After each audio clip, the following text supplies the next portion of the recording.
$28,000 for him, $5,000 for me. Same job, same company, same bullshit. That's when I decided to show them what 23 years of experience actually costs. My name's Brent Coleman, I'm 47 years old, and I've been running night operations at Apex Manufacturing for longer than some of my coworkers have been alive. Started right out of the Navy, figured I'd work there maybe 5 years while I found something better. Turns out I was pretty good at keeping million-dollar machines running when everyone else went home to their families. The thing about manufacturing is that it never sleeps. Raw materials come in on trucks at all hours. Orders need to ship by morning, and when a bearing starts making that grinding sound at 2 a.m., somebody has to know what it means and how to fix it. For 23 years, that somebody has been me. I live about 15 minutes from the plant in a house my wife Susan and I bought, when we still thought I'd get promoted to day shift management. That was before I realized that knowing how things actually work counts for less than knowing how to talk about them in meetings. Susan teaches 3rd grade at the local elementary school, gets up at 6 a.m. every day to shape young minds and deal with helicopter parents. We've got 2 kids. Danny's a sophomore at State studying engineering, and Sarah's a senior in high school looking at colleges we're trying to figure out how to afford.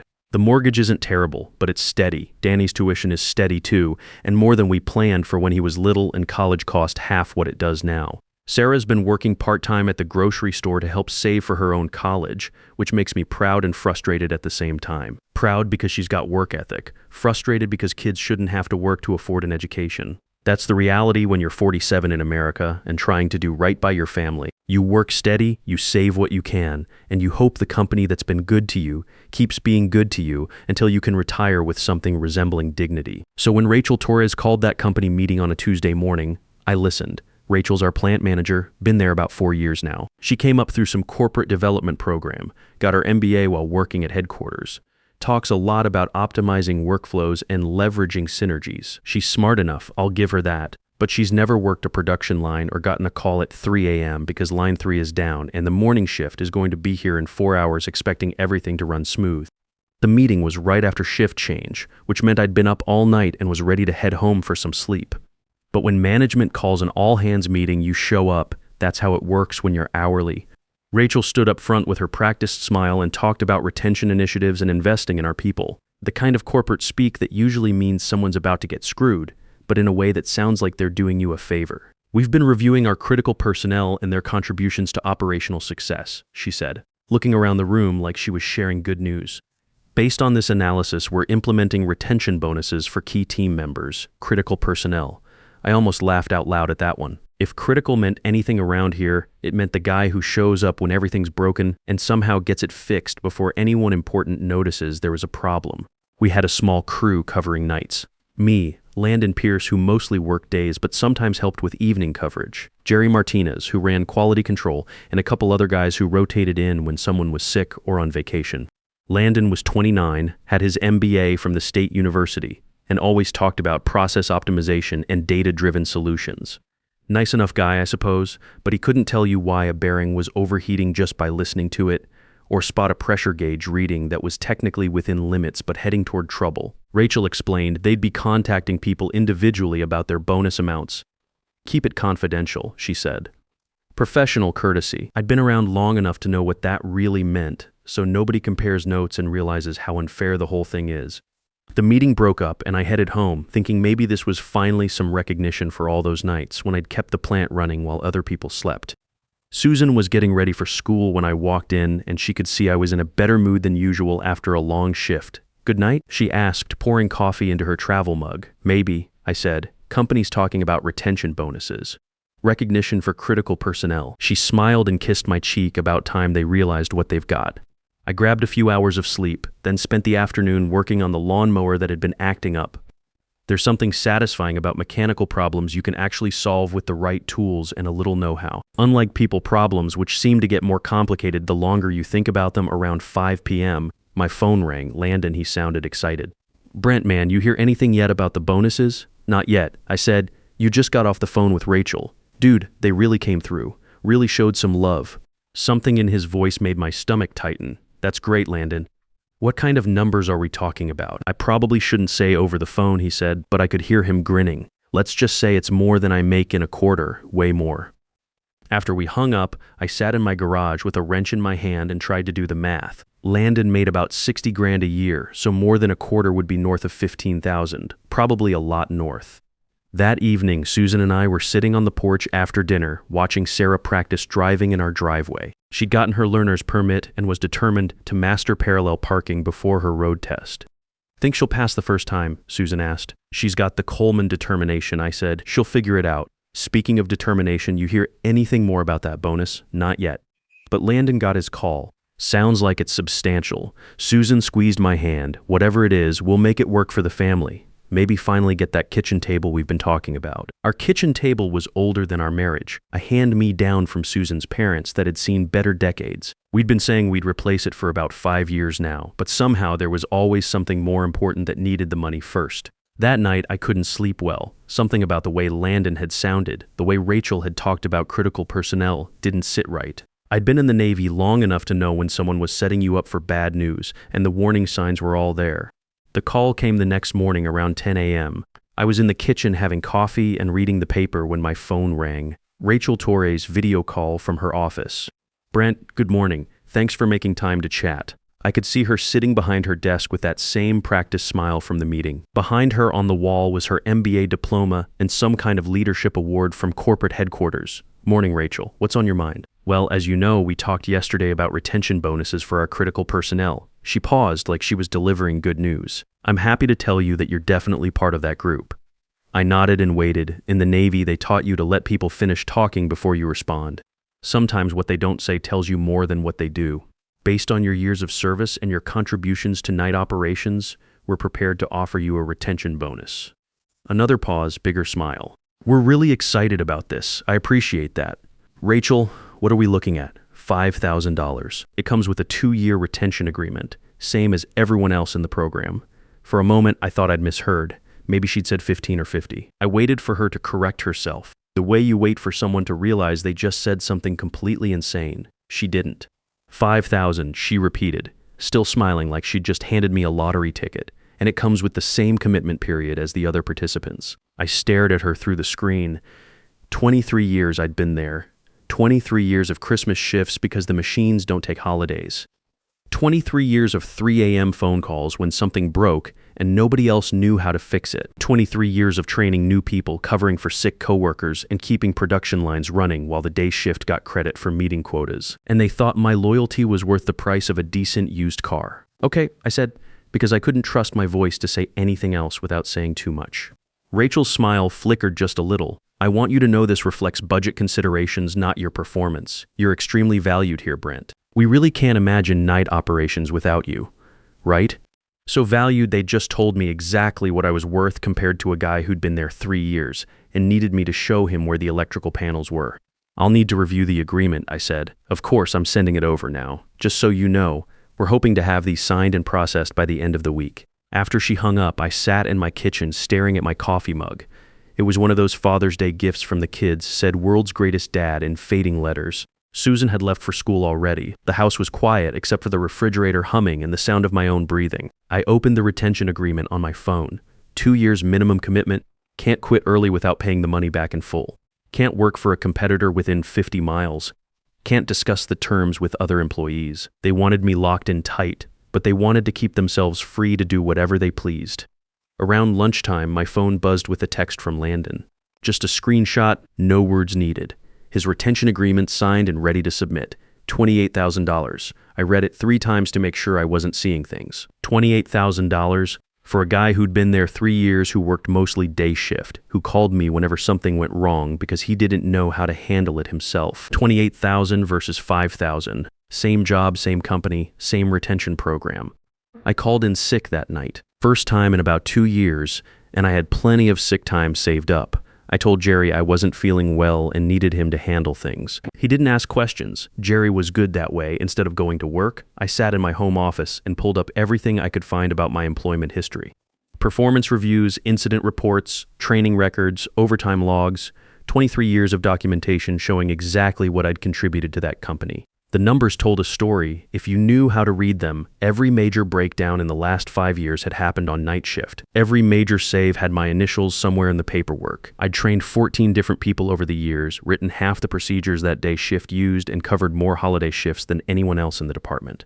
But according to the retention program, I was worth 1/5 of what they were paying to keep Landon Pierce. Susan came home around 6 p.m. and found me still at the computer, surrounded by printouts and spreadsheets. "You're supposed to be at work," she said, setting down her school bag, called in sick. She looked at the papers spread across the desk. "This about the bonus?" I handed her my phone with the agreement pulled up, watched her face as she read it. "5,000, she said quietly. "Landon got 28. Susan sat down hard in the chair next to me. We'd been married 22 years, and I could see her doing the same math I'd been doing all day. 5,000 wouldn't even cover one semester of Danny's tuition. It wouldn't fix the roof leak we'd been ignoring for 6 months. It definitely wouldn't buy that kitchen table she'd mentioned. "What does this mean?" she asked. "It means they think 23 years of experience is worth less than 3 years of an MBA. What are you going to do?" I looked at all the paperwork spread out in front of me. Evidence of 2 decades of loyal service reduced to a number that wouldn't cover a month of our family's expenses. I'm going to think about it. That night, I didn't sleep much. I kept thinking about the retention agreement, about the 2-year commitment, about the clause that said I couldn't work for a competitor if I left. They wanted to lock me in at a price that told me exactly how little they thought I was worth. Around 11 p.m., my phone started buzzing with alerts from the plant. Equipment alarms, the kind that usually meant something was starting to go wrong with line 3. The main extrusion line had been acting up for weeks. I'd been telling Rachel we needed to replace some worn bearings before they failed completely. But she kept saying we had to make do until the next maintenance budget cycle. I looked at the alerts, looked at my unsigned retention agreement, and made a decision that surprised me. I turned my phone to silent and went to bed. For 23 years, I'd been the guy who answered every call, fixed every problem, covered every emergency. Tonight, I decided to see what happened when the guy who actually knew how things worked didn't. The next morning, my phone looked like it had epilepsy. 17 missed calls, 31 text messages, and enough alert notifications to crash a smaller device. I made coffee and read through them while Susan got ready for work. Jerry had texted around midnight, line 3, acting up, "Can you call in?"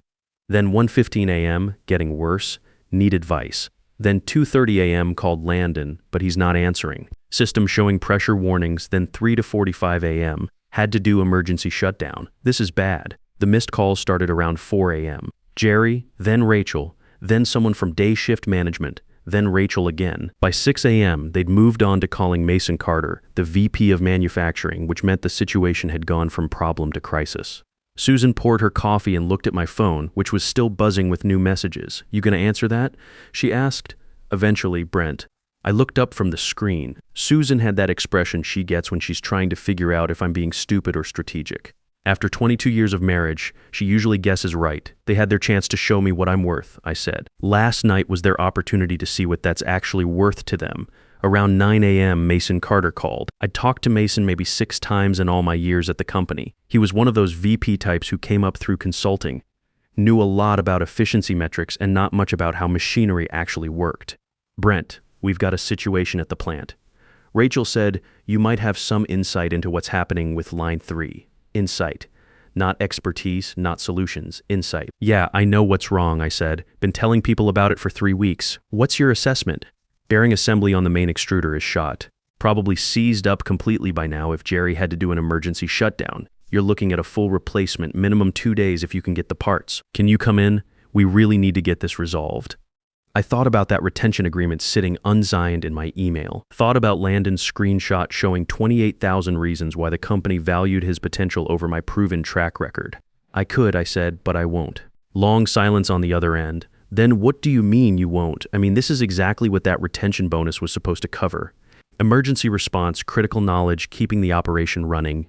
You made your decision about what that's worth to you, Brent. This isn't the time for games. It's not a game, Mason. It's business.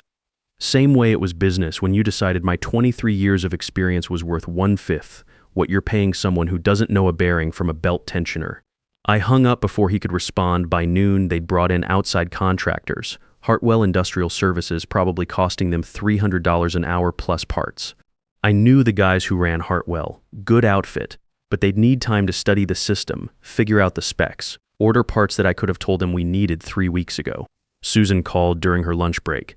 "How's your sick day going? Educational? The plant called the house. Twice. They'll figure it out, will they? I looked out my kitchen window toward the industrial park where Apex Manufacturing sat quiet in the middle of the day when it should have been running at full capacity. Eventually that afternoon, I drove over to Jerry's house.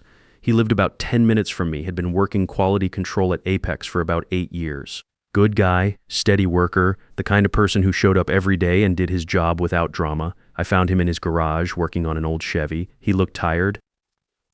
Rough night? I asked. Worst I've seen in years. Everything just fell apart after you didn't answer your phone. What happened? Jerry wiped his hands on a shop rag and shook his head. Pressure started climbing around midnight. I followed the troubleshooting guide, but nothing worked. Called you, no answer. Called Landon. He said he'd be right in, then never showed. By 3 a.m., I was watching gauges hit red and didn't know what to do except shut everything down. You did the right thing, did I? Because Rachel's acting like I broke it myself. They've got contractors crawling all over the place, and nobody seems to know what they're looking at. I leaned against his workbench. Jerry, that bearing's been going bad for a month. I've written 3 reports about it. Rachel kept saying we'd address it in the next budget cycle, so this was preventable, completely. Jerry was quiet for a minute, turning a wrench over in his hands. You know what really gets me? Landon never showed up, said he'd be right in, then nothing. I was there by myself dealing with a crisis, and the guy who's supposed to be backup just didn't come. Where was he? Don't know. But this morning he's in meetings with management, probably explaining how this could have been prevented with better process documentation. That evening my phone rang again. Landon this time, Brent. Man, what the hell? They're saying you're not answering calls. That's correct, dude. We need you. This whole thing is a nightmare. Jerry shut down the line and now nobody knows how to restart it properly. What did the troubleshooting guide say? It's outdated. Half the steps don't even apply to our current setup. I almost smiled at that. Who wrote that guide, Landon? Silence. That's right, I did. 3 years ago. And I've been asking Rachel to let me update it ever since. But she keeps saying we need to focus on production quotas instead of paperwork. Come on, man. Don't be like this. You know I respect what you do I? Because your bonus says otherwise, I didn't make that decision? No, but you didn't question it either. You just took your 28 grand and told me the company knows who matters. Another pause. Look, I'll owe you one big time. I thought about all the times I'd stayed late while he left early, all the times he'd presented my solutions in meetings like they were his ideas, all the times I'd covered his mistakes without taking credit. I'm done owing people, Landon. What's that supposed to mean? It means you've got an MBA and 28,000 reasons to figure this out yourself. I hung up and turned my phone off completely. The next morning, Susan brought me the local newspaper with my coffee. Page 3, manufacturing plant shut down, enters third day. The article mentioned supply chain disruptions, customer complaints, and ongoing technical difficulties. It didn't mention that one guy walking away had brought a whole operation to its knees, but people in town were starting to talk. My neighbor Dave stopped by that afternoon. He worked day shift in the shipping department. Heard you're not feeling well, he said. Getting better. He nodded like he understood something I hadn't said out loud. Funny thing, 20 years I've been there and I never realized how much one person could know about keeping that place running. You'd be surprised. Maybe not as surprised as management. That evening, Travis Bennett knocked on my door. Travis worked for the local union, used to run a lathe before he got into representing workers. We'd talked a few times over the years, but always casual conversation. Heard you might be having some disagreements with management, he said. I invited Travis in for coffee and told him the whole story. He took notes in a small notebook, asked good questions, didn't make any promises he couldn't keep. Thing is, Brent, this kind of situation is exactly what we're here for. Unequal compensation for equal work, possible age discrimination. You might have a case if you want to pursue it. I just want to be treated fairly. I understand, but sometimes fair treatment requires legal pressure. Companies like this, they don't change because it's the right thing to do. They change because it costs them money not to. What would that involve? Documentation, interviews, probably some formal complaints with the labor board. Could take months to resolve, but it sends a message. I thought about Susan and the kids, about the mortgage and Danny's tuition. What about my job? They can't retaliate legally. Doesn't mean they won't try, but we'd be watching for that. Travis left his card and told me to think it over. No pressure, he said, but these things don't get better by themselves. By Friday, the plant had been down for 5 days. The local newspaper ran another story. Apex Manufacturing shutdown continues, customers affected. This time they mentioned potential layoffs if operations didn't resume soon. The article quoted Mason Carter saying they were working around the clock to resolve technical difficulties. Technical difficulties. That's what they were calling it. Friday afternoon, my phone rang. Mason Carter again, but this time his tone was completely different. Brent, I'm going to be straight with you. We made a mistake. The bonus amounts, they didn't reflect the actual value different people bring to operations. No kidding. What would it take to get you back, realistically? I'd had almost a week to think about it.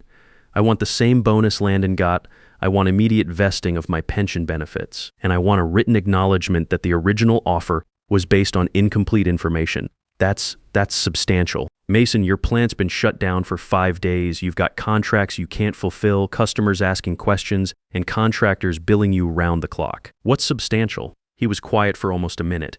I could hear him talking to someone else, hand covering the phone. Let me see what I can do, he said finally. That weekend, Susan and I sat down with the kids and had a real conversation about what was happening.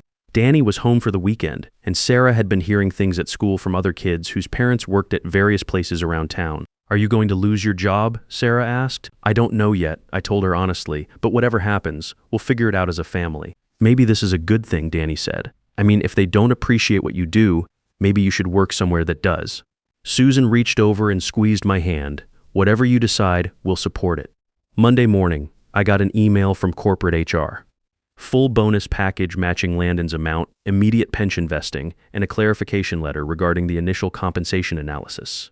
They wanted me to start that afternoon. I read it twice, then called the number at the bottom of the email. I appreciate the offer. I told the HR representative, but I won't be accepting it. I'm sorry, I don't understand. These were the terms you requested. They were, and the fact that you can offer them now proves they were always available. You just didn't think I was worth it until it cost you more to undervalue me than to pay me fairly. Mr. Coleman, we're trying to make this right. No, you're trying to fix your production line. There's a difference. What would it take for you to reconsider? I thought about Travis Bennett's business card, about the union representation, about the legal case I probably had. Then I thought about Susan getting up every morning to teach 3rd grade, about Danny studying engineering, about Sarah saving money from her grocery store job for college. Nothing, I said, but thank you for the offer. That same afternoon, my phone rang again, different number this time. Brent, this is Corey Mitchell. I'm a recruiter we talked briefly about 6 months ago when you were exploring options. I remember I heard through the grapevine that you might be available. I've got a position that could be interesting. Day shift supervisor at Steelwork Industries, about 20 minutes north of you. They're looking for someone with your exact background. What's the compensation like? Base salary about 45% more than your current rate. Full benefits, solid pension plan, and they actually value experience over politics. The plant manager there is old school. He came up through the ranks himself. When could I start? How about next week? I took the job. 3 weeks later, I was working day shift at a plant where people said good morning when they saw me, where my suggestions were taken seriously, and where nobody questioned whether 23 years of experience was worth something. When equipment needed maintenance, they listened. When I recommended process improvements, they implemented them. When I trained new people, they gave me credit for it. Apex eventually got their line running again, took them 12 days and close to $400,000 in lost production, contractor fees, and customer penalties. Landon lasted the full 2 years of his retention agreement, but never got another bonus. Last I heard, they'd hired 3 people to cover what I used to handle by myself, and they're still having problems with equipment that should have been maintained years ago. Rachel Torres left for other opportunities about 8 months later. The retention program got quietly canceled after some uncomfortable questions from corporate about how bonus amounts were determined. As for me, the first time someone called with a technical question at my new job, they actually listened to my answer and thanked me for the input. No politics, no games, no wondering if my experience mattered, just people who understood that knowledge has value and loyalty works both ways. The funny thing is, walking out wasn't the hardest part. The hardest part was realizing I didn't have to prove my worth by accepting less than it. They wanted to keep the wrong guy cheap, and I finally stopped pretending that was my problem to solve. Some lessons cost $5,000 to learn. Others cost $400,000 and 12 days of downtime. I know which one I'd rather pay. Your value isn't determined by what someone's willing to pay you. It's proven by what it costs them when you're gone. The most expensive employee isn't the one who demands their worth. It's the one who walks away because you refuse to recognize it.